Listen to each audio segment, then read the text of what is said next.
বন্ধুরা, তোমরা সবাই কেমন আছো? আশা করছি ভালো আছো। আমিও ভালো আছি। আজ আমি তোমাদের সাথে যে বিষয়টি আলোচনা করব সেটি হচ্ছে বিশ্বের প্রধান তৃণভূমি।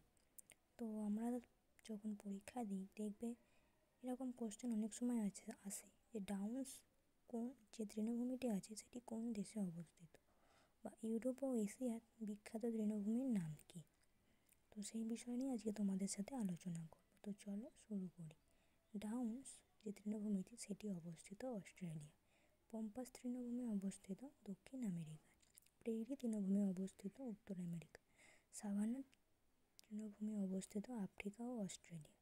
সিলভা দক্ষিণ আমেরিকায়। স্টেপ তৃণভূমি অবস্থিত ইউরোপ ও উত্তর এশিয়া। তৈগা তৃণভূমি অবস্থিত ইউরোপ ও এশিয়া। ল্যানুস তৃণভূমিতে অবস্থিত ভেনেজুয়েলা। পুস্ট্রাজ তৃণভূমিতে অবস্থিত হাঙ্গেরি দেশে। ক্যান্টারবেরিটি অবস্থিত নিউজিল্যান্ডে। তো আজকের জন্য এতটুকুই। যদি আমার ভিডিওটি তোমাদের ভালো লেগে থাকে লাইক শেয়ার কমেন্ট করতে ভুলো না, এবং তোমরা জানিও যে এরপর তোমরা কোন বিষয়ে ভিডিও চাও, কোনটা তোমাদের দরকার, কোন বিষয়টা জানার তোমাদের ইচ্ছা আছে।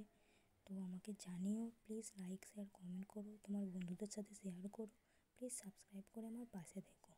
তোমাদের একটা লাইক আমার মনের জোরকে অনেকটা বাড়িয়ে দেয়। সকলে ভালো থেকো, মন দিয়ে পড়াশোনা করো, সুস্থ থেকো। বারবার এগুলি খাতায় লিখে বারবার চোখ বোলাতে থাকো, যাতে পরীক্ষায় প্রশ্ন দেখার সঙ্গে সঙ্গেই তোমরা সেটা টিক মেরে আসতে পারো। ভালো থেকো। আজকের মতো বাই।